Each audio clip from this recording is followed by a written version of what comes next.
Welcome to Legislative Lens, People and Policy. I'm your host, State Representative Michelle Batcher, and I'm excited for the conversation today as we continue to pull back the curtain on what state representatives do and how the work done at the state level impacts us locally. Today, we're focusing on something that's fundamental to how Beacon Hill operates, but often misunderstood and not given the attention it obviously deserves. We're talking about committees. We're also discussing travel and tourism. We have discussed the role of committees and done a deep dive into the Joint Committee on Housing, Higher Ed, Emergency Preparedness and Management, and the Housing Committee on Federal Funding, Policy, and Accountability. Today, I want to take a deeper dive into tourism, as it's a huge economic driver here in Plymouth and is something we pride ourselves on.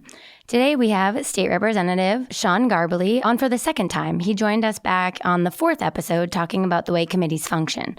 Sean was first elected in 2008 to represent the 23rd Middlesex District, which consists of parts of Arlington, Medford, and he also currently serves as the chair of the Joint Committee on Tourism, Arts and Cultural Development. And we have former state representative and current president and CEO of See Plymouth, Keiko Orrall.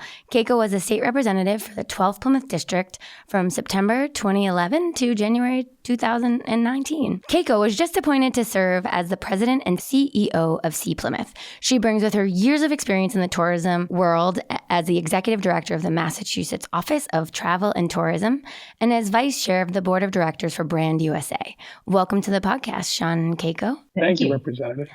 Thanks for coming on. I really appreciate you taking the time. I know how busy you all are. With all my podcasts, I really like to start with some fundamental foundational questions so we all kind of understand what we're talking about. And hopefully we can start with Chair Garballey. Can you share with us the topics and issues that the Joint Committee on Tourism, Arts, and Cultures deals with? Great. Well, first of all, Representative, thanks so much for having me on this podcast for the second time. Thrilled to join you and your listeners, and really happy to be on with my good friend, President Orrall, who I just think is the best. We served many years together in the House, and you just couldn't have a better person on your podcast, Representative. So I am proud to serve as the House Chair of the Joint Committee on Tourism, Arts, and Cultural Development. And I think you can really look at the title, right? So we deal with everything from tourism, arts, and culture. We look at the subject matter from all three topics from the angle of economic development and how they impact in a positive way the Commonwealth of Massachusetts, but also as part of the fabric of our Commonwealth, why people want to be here and how these industries truly make Massachusetts the place it is. Tourism, arts. We also deal with legislation related to the Commonwealth's libraries as well. You know, we look at everything from those topics. We deal with legislation that is filed that the clerk will refer to the Joint Committee around these topics, libraries, arts, and tourism. But also we look at the areas of these topics through the budget lens too, in terms of how we can support these items budgetarily. So very quickly, that's really the role of the Joint Committee on Tourism. Thank you so much. And you all get to go to a lot of really cool places and things, especially with this 250 coming up. Or happening right now, I guess. It's been fun. Yeah, it's awesome. And then Keiko, we're so excited to have you at See Plymouth now, and given all your years of service to our community and just to kind of build on all of your expertise. And so I'm really excited to kind of get to know you better, obviously, but to get to work with you. And so you've worked at both the state and local levels when it comes to tourism. Can you tell us about See Plymouth and your role in the organization? Absolutely. Thank you so much, Representative, for having me on. And I'm honored to be on the podcast with my good friend and Chairman Garballey.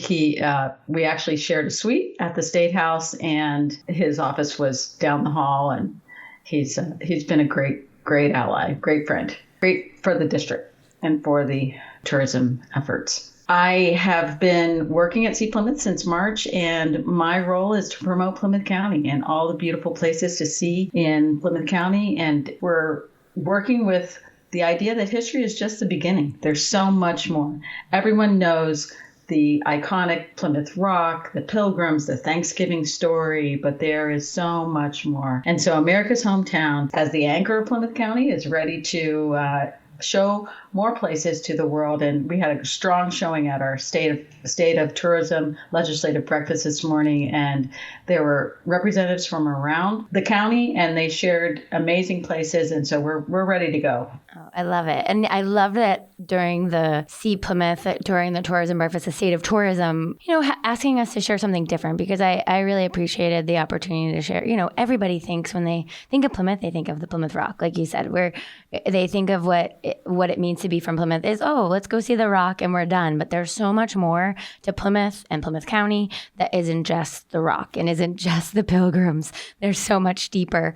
And so I think that goes to another point where, you mentioning we're history, we're coastline, we're culture, there's sports, there's that play a really significant driver in tourism and the overall economy. But this morning you gave a really great kind of overview of what that looks like. Can you share some of that with us? Well, it's the impact to the small businesses and I think people don't really understand how is it a driver for the economy. And the simplistic answer is people are coming from other places with money, and we want them to spend their money in Massachusetts, and specifically Plymouth County and Arlington, where Representative Garballey is from. But not as much as in Plymouth. Not as much as in Plymouth.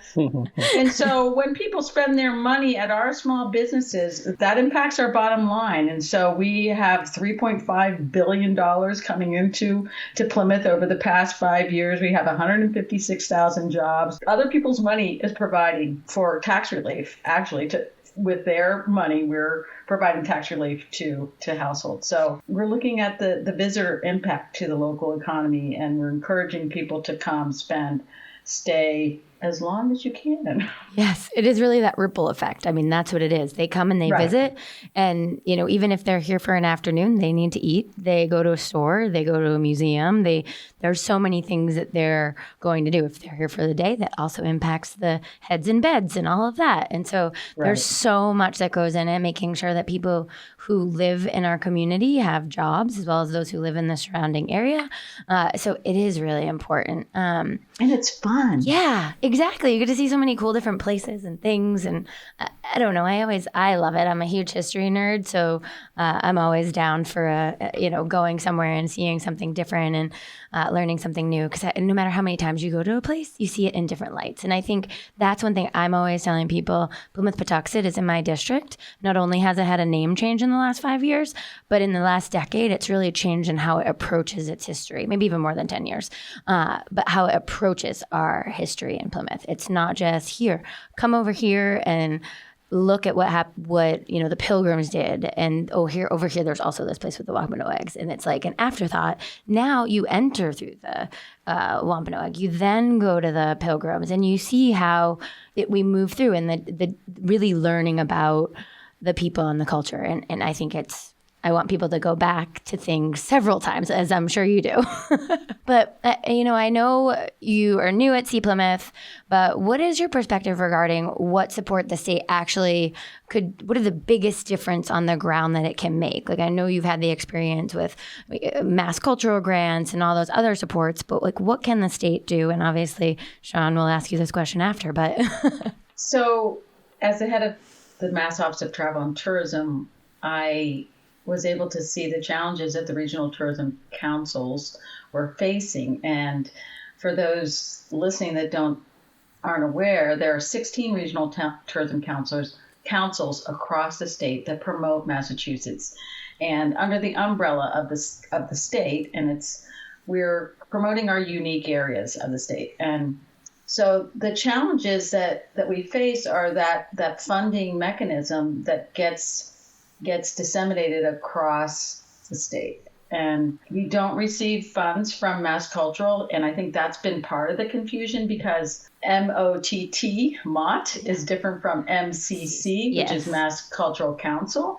And Mass Cultural Council is an amazing organization, and they are doing great work to promote arts and culture. And when I was in the position with the former director, we worked hand in hand to say, you're producing this amazing arts and culture, and we're the promoters, we're the marketers. And I think that if we can get back to that, I want to see them get as much funding as they can. But I think that the marketing aspect of the state really needs to put in more funding to be comparable to peer states.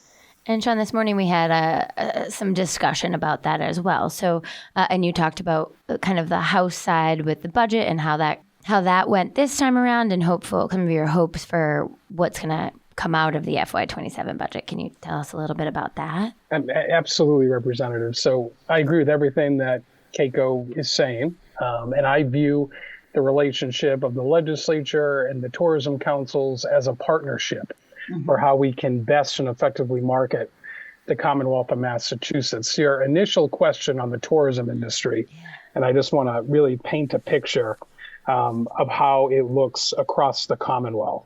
So it is the third, sometimes the second most important industry in the Commonwealth in terms of dollars that are created. Over $24 billion is created in annual economic impact to the Commonwealth. 2.3 billion plus in revenues between state and local rooms tax plus meals tax revenue that directly goes to the Commonwealth and supports tourism. And culture itself, obviously that's very important as well, generates over $28 billion. So between both industries, hundreds of thousands of both full-time and part-time jobs, which is just so very important. So in terms of the committee, the annual funding through the Tourism Trust Fund is what we work with, right? Over $10 million plus $1 million more in gaming revenues.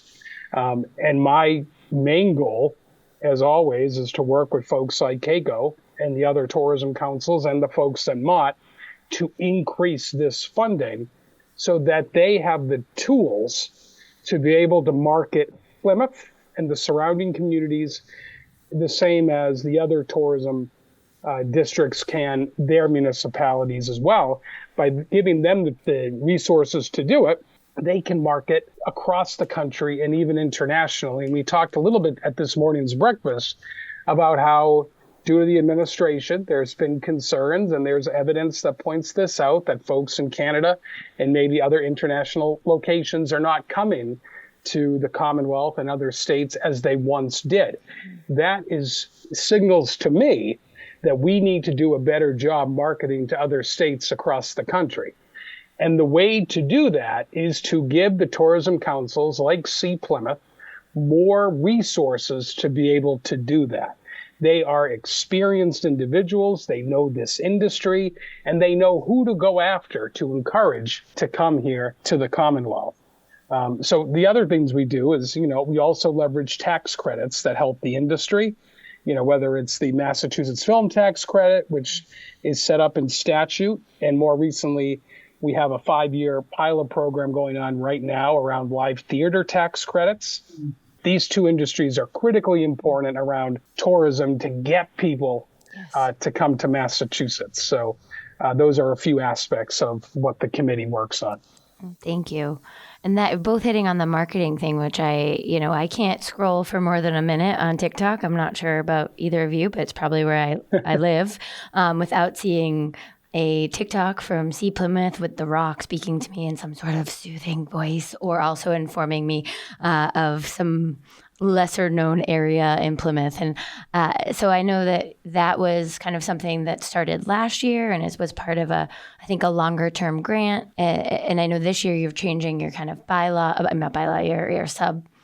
your marketing tagline. Thank you. Your tagline. Yes. So if you want to tell us how See Plymouth works to support that year-round tourism, really pushing not just to Plymouth, but all around. Absolutely. So we are working on our FY27 marketing plan, and I just shared that with our e-board last night, and we're excited about pushing out the idea that history is just the beginning. And as I mentioned today in our meeting, it's a tagline that's been around since way back in the day, but we're retro, so we're going to stick with what works, and I think it does hit the mark, because people think of, when you think of Plymouth, you think of Pilgrims, you think of The Rock, you think of the Mayflower and Thanksgiving, and that's recognizable, and we need to get the message out that that is just the beginning. Yeah.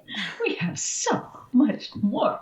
And that is our effort. We have an upbeat commercial that's running currently on a local channel, and we're pushing out more of those this summer. We're capturing more of those visitors, and then in the off season, it's a similar plan to try to get the brand recognition high and to have people thinking, oh, well, where else could I go? Yes, there is some uncertainty as far as the national scene. And so people are cutting back as to where they're going. We heard in the breakfast today that my husband is thinking about staycations in Plymouth County. So we'll see. We'll see where that goes. But there are certainly places that I have not explored in Plymouth County. Hull is definitely one of them. I haven't explored the Life-Saving Museum, the Situate Harbor. There are amazing resources right here in our backyard, and we haven't even explored them. So no, and with social media, you can share so much more of it, and I think that's what I really like. I think most of the time I'm like, oh, I know where that is, or oh, I've seen that, or learning deeper about it. So I do appreciate your TikToks and getting in there and doing those short videos. I mean, I do them too, and people love our short videos that are like, here's something funny that you just or something quirky about my office, and people like that stuff. So it's so good that you all are both, as you said, you're retro. Everything in the 90s is cool, but we have some additional technology to bring back into that. And so thank you for sharing that and for the breakfast information today. It was really great. Can you tell us a little bit about who comes and visits Plymouth and the surrounding area in Plymouth County? Absolutely. So we have an impact, a visitor impact idea that we have gathered from data. We use a company called Zartico, and we have people who are coming. 43% of them are over 55. We were looking at this subset, trying to think about, well, how can we get our numbers up? So 43% are 55 or over. Okay, that makes sense. Mm-hmm. People are interested in history. 48% of our average household income is over 100,000. 40% have children in the household. So there's a mix of multi-generational type of visitors who are coming, but they're coming from all over. Our main market is Boston, but then we have New York, Hartford, Portland, Maine, Springfield, Massachusetts, Burlington, Vermont, Philadelphia, Pennsylvania. So it's not too far. And Albany, Washington, D.C., and then we have the outliers. We have California, we have Texas, Florida. And people come for friends and family, and they want to see, what's new in the area. I know that when my family came to visit from the Midwest, I would take them to the various tourism sites, and that's what we're hoping, that people will enjoy their friends and family, and that they'll support our small businesses by going to restaurants, going to the museums, going to see a show. We have amazing things. And so that's our effort is educational. We're trying to help people who are planning their trips to stay here and spend their money. Yeah, no, it was funny today after the breakfast was over, I was kind of milling around talking to some people, and I was talking to someone, and she said to me, my grandson said to me when I brought him here, it must be really cool to live in a place that people want to come to. And I don't think I've ever thought of it that way.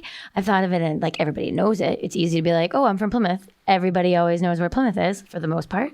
But it was such a really cool perspective that this little boy had. It's like, it's all of Massachusetts, really. Like a lot of people want to come here. They want to see and learn the different about the history that we have here, where it's so much of the starting of our country. And so outside of the country, we also have a draw. I know that you all also do international conferences or to kind of bring people to Plymouth as well. Well, we have, and we've had a bigger impact in the past because of limited funding. We haven't been able to reach as many people as we would like to, but working with the state, we're hoping to reach our primary markets, the UK, Germany, European countries. And I know that Plymouth has a special relationship with Japan, and they have a delegation that's coming in August. So we're excited about any connection that we have, because it's about communication. It's it's about making those relationships. And so when you're inviting people into your hometown, that's where the connection is made. And Shichigahama, I hope that all of those folks feel welcome when they come in August, and that they will.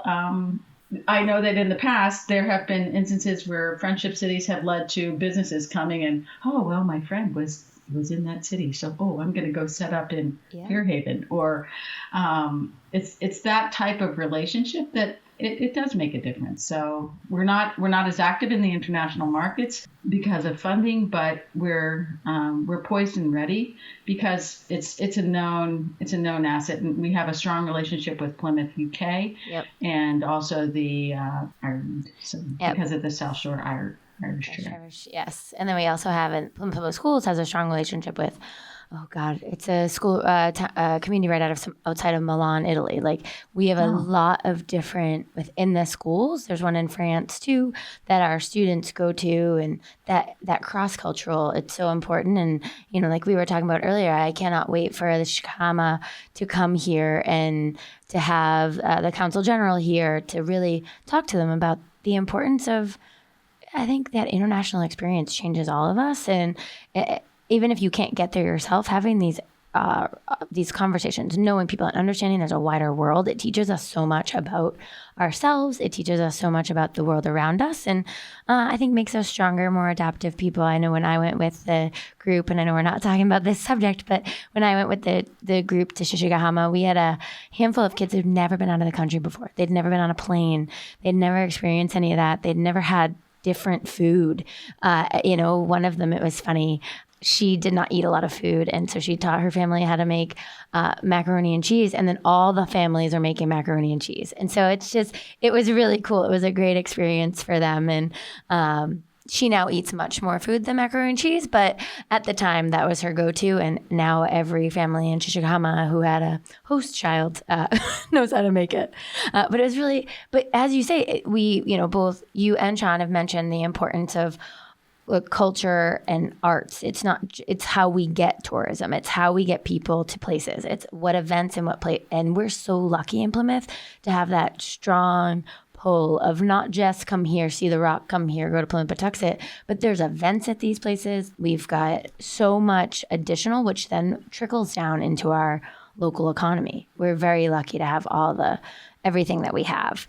We do have some similarities with the representative Chairman Garballey, because they also have a sister city relationship with Japan, with Nagao.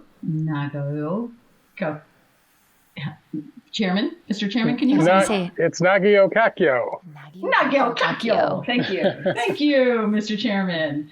And for over 40 years, Arlington has been had a sister city relationship. It's a similar type of thing where the people-to-people relationship is important to just building that community spirit. So, and we just had a delegation come to Arlington last week. It was great.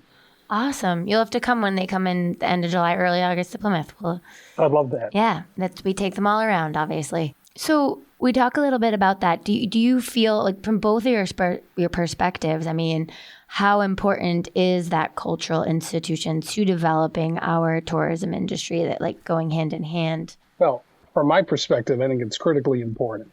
People want to come to Plymouth. People want to come to the Commonwealth. We are a destination, an international destination, no doubt, for a whole host of reasons. So, Keiko mentioned, not necessarily having the resources to market to every place that she would like to. And that's what we're trying to do. We're trying to change that so she has the tools to help give her the tools necessary so she can do her job even better. Because imagine if she had those tools to be able to market to other countries that she can't market to now, what the economic drive would be if those individuals come to Plymouth and come to Massachusetts. We have such, we market to New England states, Mid-Atlantic states, drive and fly market in Canada, Western Europe. She mentioned England and Germany, but we have increasingly more folks are coming here from China. Also, a significant number of folks with family of members of the diaspora here in, Massachusetts, like Brazil, Portugal, Cape Verde, Ireland, they're coming here for family. And so there's so much to market here in Massachusetts to answer your question in terms of, the culture. It's so important. I didn't leave Massachusetts until I was in high school. That was the first time I got on the plane, and I think other folks from other countries, it's very similar. So We're the world is getting smaller, and we're trying to do the best job we can to give the resources to be able to reach these folks. Absolutely. And I would just add to that, the Indian market is also a burgeoning market, and there's a great interest in opening that market as well. And I think this is a great segue to our 250. We're talking about that everything's coming up. We have all of these celebrations really starting. I know they happened last year. I know it depended on where we were and what was happening when you really marked the 250. I think it's like a 2-year period at this point. What is that going to mean? What are those opportunities that it presents to Massachusetts and to Plymouth itself? I think for Plymouth, the eyes are on us because we are where revolutionary ideas begin, and that's the Plymouth Patuxent tagline for the 250th celebration. And I love it because it draws attention to the Mayflower Compact, with which our Declaration of Independence was built on, and so I love that revolutionary ideas did begin here. And I think that with the Plymouth 250 Commission, we're looking at, most of our activities are taking place in June and July, but we're looking to put together a revolutionary trail of marketing piece, which would delineate the different revolutionary places and spots that are important in Plymouth. And I mean, it could be expanded to Plymouth County, but currently we're right at Plymouth. But it's been a great project, and what I've been struck with my short time in Plymouth is the amount of civic engagement. And what I love to see is intelligent, engaged people who are trying to make their communities better. These are all volunteers. They're on the planning boards. They're on the building committees. They're on it's amazing to me that they're it's for the greater good. And I know that there are committees like that across the Commonwealth, and I guess I haven't been at that level for a while, but it's remarkable to see that people are just coming together to make their communities better. Yeah, we have something like 30 committees or something like that are in Plymouth ourselves. And people show up. They do. It's amazing. They really do. And, I hope the 250 gets us over a little of the PTSD that we have here in Plymouth over the 400. A little sadness over that. But I know, Sean, from your perspective, what is this 250th? I know you've been to a lot of events. You've been kind of celebrating the 250th for a bit. What does it mean to Massachusetts? It's been great. I serve representative as one of the co-chairs of the 250th Commission. This has been a great year to celebrate who we are as a people here in the Commonwealth of Massachusetts. So much started here and evolved when it comes to celebrating the American Revolution. So we've already had some great events. Many of these happen every year, but the reenactments of the Battle of Lexington and Concord and Menotomy, Evacuation Day, the Battle of Bunker Hill. Those were great events that really brought out thousands and thousands of people, including so many tourists that came to Massachusetts just to take part in these reenactments, these celebrations of who we are as a society here in Massachusetts. We also had great celebrations to celebrate the Knox Trail.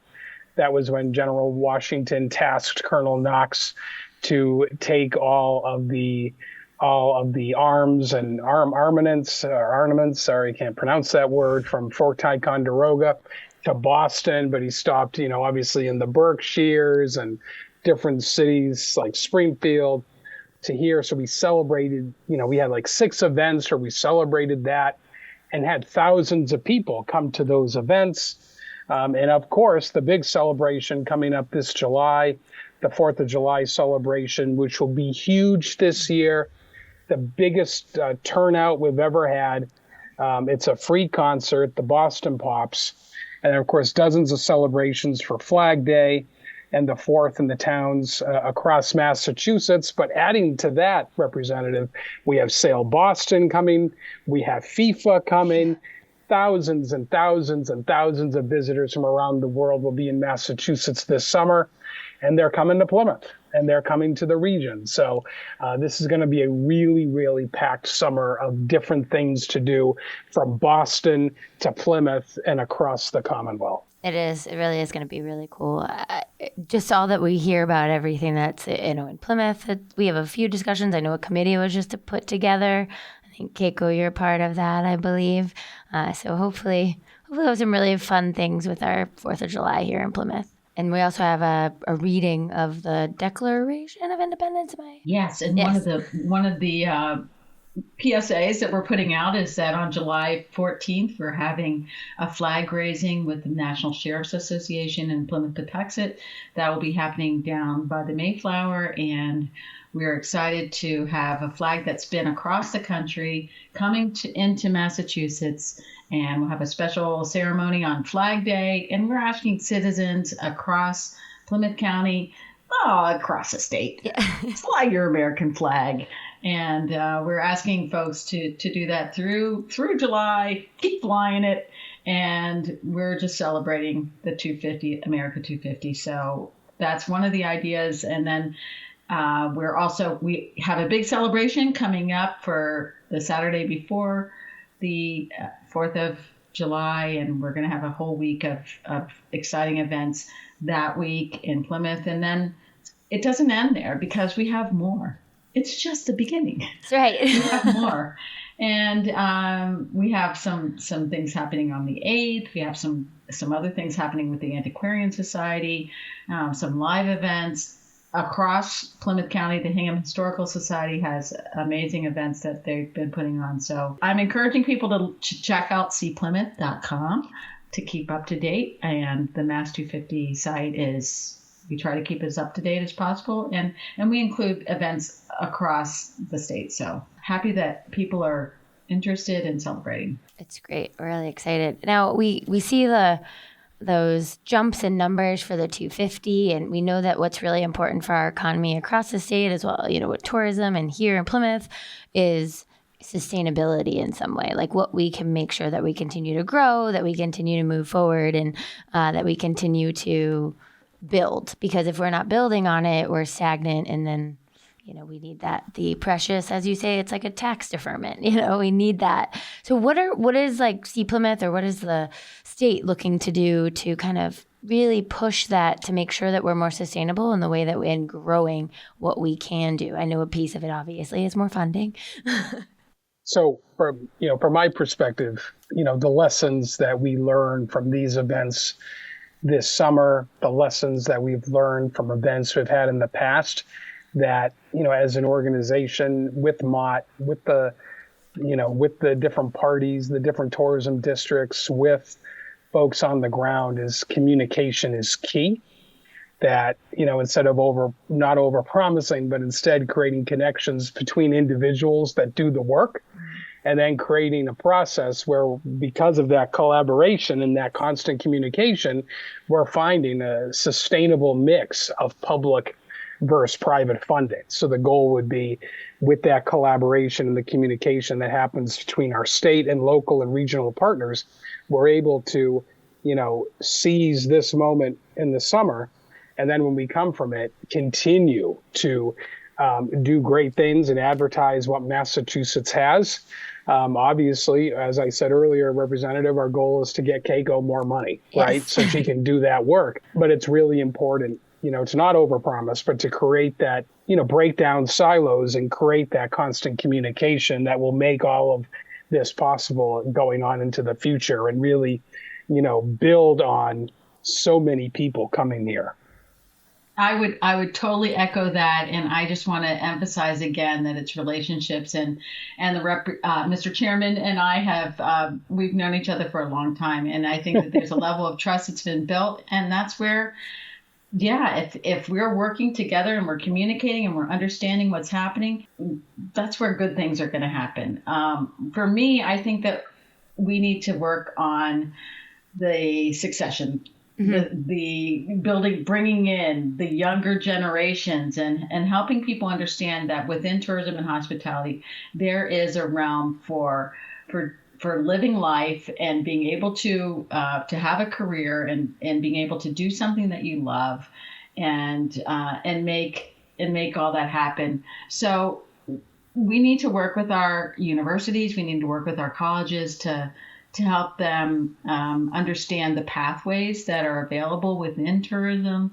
And I think that Greater Boston, Meet Boston is working. They've had job fairs and different ways to expose people to understanding more about the hospitality industry, because when you're in the system, in the educational system, there are certain careers that are highlighted, and typically hospitality doesn't rise to the top, but there is an incredible world of hospitality out there, and so that's where I think the future is, that we have to bring the younger generation into this world and help them grow. And I've seen exciting things happening with the Plymouth area, especially with the downtown waterfront district, and Christine Delatorre, she's been doing an amazing job with events there, and it's bringing in that fresh ideas and new faces. So I'm looking forward to doing more of that. Yeah, we definitely need to invest in just teaching people or showing people what they can do. I mean, we talked earlier, like it's you can be a doctor, a lawyer, a teacher. There's a handful of jobs that you see as you're growing up. You don't see things like someone working in tourism. You see like somebody working at a hotel. You see somebody working in a restaurant. You see someone working in a museum, but they're not the quick things that you come to. And when you ask a 7-year-old what they want to be, very rarely they're like, I want to be in tourism when I grow up. You know what I mean? So it's getting that in and really kind of making people understand what it means, all the pieces that go to it.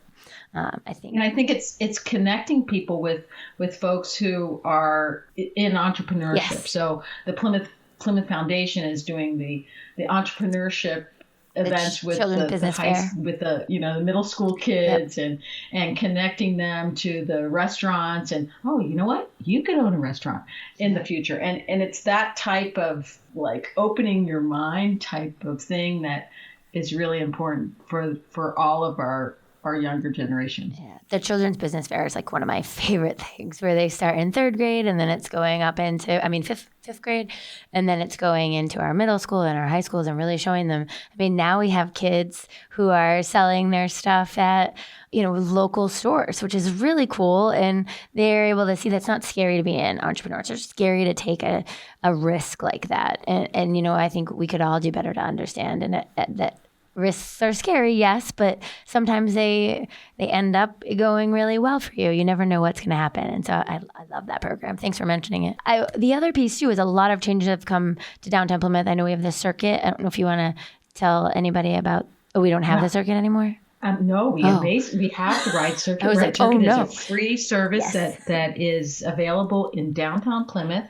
And it runs in our season, our tourism season. So beginning May 23rd, which is Memorial Day weekend, next weekend. It begins that weekend, and then through the weekends in June. Full service begins July and August, and we have different stations where the ride circuit will be kind of like a taxi stand, and you can take it wherever you need to go. So if you're at the hotel, if you're at the East Bay Grill and you need to get down to the gristmill, you can take the ride circuit.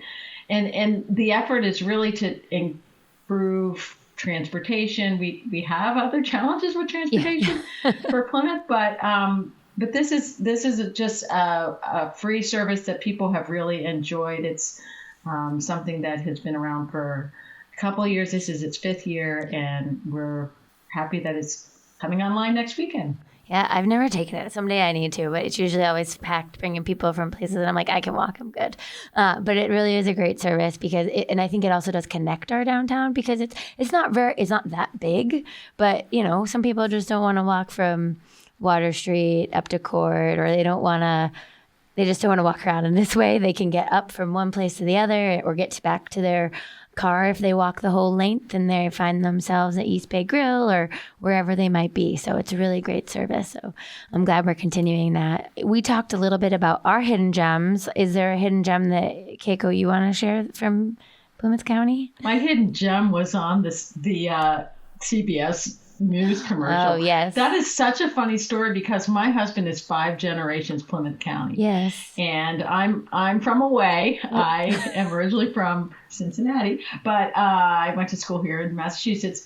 So he's 5 generations Plymouth, and it was probably about 10 years ago when we were out to dinner with friends in Plymouth, and they said, "Hey, have you ever seen the National Monument to our forefathers?"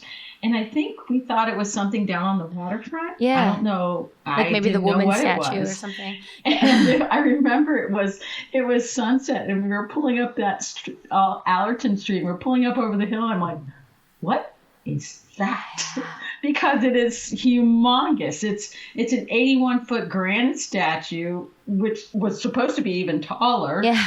And it's really something to see. And so that's definitely one of my hidden gems for a while. And I think I mean, I live in cranberry country, yeah. So cranberries are always a hidden gem because, there's just so much to learn. So much to see and do in that arena. But I recognize the challenges I put on the legislators by identifying their favorites. Yeah. And I know that it's hard to pick your favorites, but I'm going to go with National Monument to Our Forefathers and cranberries. Yeah, no, so important. No, those are great. It's a funny story for me too. When I think I was like 16, 17, right when I got my driver's license, I was driving around and I took the right turn and I was like, I ended up at the Forefathers Monument. I don't think I'd ever seen it before. Like I grew up here and maybe I had when I was little, but I had never seen it. And I was like, what is this? It was like something the aliens had put down the way yes. I was like, oh my God. Because I really thought I had, been throughout my community at 17 years old, especially something that big and massive and important. So yeah, no, it's such a funny little thing. But no, for me, I love so many things in my district. But like I said, Ellisville is a place to go for quiet, and I really enjoy that. Chair Garballey, what about you? You don't have to talk about Plymouth, but where? Well, I'd love to talk about Plymouth. I've been here many, many times. Maybe not. I'm not going to pick a specific cultural or historical institution, but what I will say is I think Plymouth has some of the best restaurants across the Commonwealth. I come here often for the restaurants. And I think that is indicative that this economy in Plymouth is really based on the hard work of men and women and individuals and families that have decided to take a chance and through hard work try to build their own livelihood through deciding to go into it. It's not easy. Many fail. And so that's why it's really important to try to build an economy based on tourism to get people here, to get people in the hotels, to get people in restaurants. And once they're there, then they would go into the cultural institutions, right? And learn about the history. But you got to get people into the restaurants, you got to get people into the hotels. Keiko will certainly tell you that nonstop. So I'll pick the restaurants of Plymouth as my gem. Obviously I would talk about Arlington and the history that we played in the American Revolution. Please do. But for today, well, Arlington used to be known as the town of Menotomy. Paul Revere galloped through. It was the bloodiest battle of the first day of the American Revolution. And it was what happened in Arlington and what happened in Menotomy. Over 20 redcoats died during the Battle of Menotomy. And John Adams, our second president, also a former state representative, used that evidence, right? That evidence of the Battle of Menotomy, that the king's colonies were now in a state of war with the king and England. And it was no longer debatable. We were in a state of war. And the rest is history. And it happened because of the events that happened in Massachusetts. But for Plymouth, I think there's a lot of history, obviously. A little bit. We have that mural in Memorial Hall of 1620 of the Mayflower. Yep. And so I always love coming and being in your district. Absolutely. History is just the beginning. It is. Just the beginning. Just the beginning. It so is. So I think we've taken a lot of your time today. So is there anything else that I may have missed that you wanted to hit on for tourism across the state or just Plymouth particularly, or any last thoughts you want to leave our listeners with? I would just love to have your listeners check out seeplymouth.com. Good job. Check it out. Look at all the things that are in Plymouth. And I would be remiss if I didn't include visitma.com and all of Massachusetts, because we have an amazing state. And the See Plymouth app. I have the app on my phone. See Plymouth app, absolutely. I find that easier. I don't know. But no, I really want to thank both of you. Thank you, Chairman Garballey. Thank you, Keiko Orrall, for taking time out of your busy schedule to join me. I really enjoyed our conversation. Today's discussion really highlighted that tourism is so much more than just attracting visitors. It's about supporting small businesses, creating jobs, preserving our history, and strengthening the identity of our communities. From the work being done at the State House through the Joint Committee on Tourism, Arts, Cultural Development, the executive branch, and the work being done in Plymouth, it's clear that collaborations across all levels is what makes this industry thrive. The work you both do is critical to support Massachusetts and our region. These conversations, the hearings, the partnerships, they may not always make headlines, but they really shape outcomes for our communities, leaving lasting impacts. Thank you for listening to Legislative Lens, People and Policy. I'm State Representative Michelle Badger. Our next episode will continue exploring important policy issues that affect our community. In the meantime, you can stay connected with the work that we do at the State House and in the district by following us on Instagram, Facebook, TikTok, YouTube, and Blue Sky. You can also reach me directly at michelle.badger@mahouse.gov with questions, ideas, or stories you'd like to share. But again, thank you so much, Keiko, and thank you so much, Chairman Garballey, for your time today. Thanks so much, everybody. Thank you. Thank you so much, and have a great day.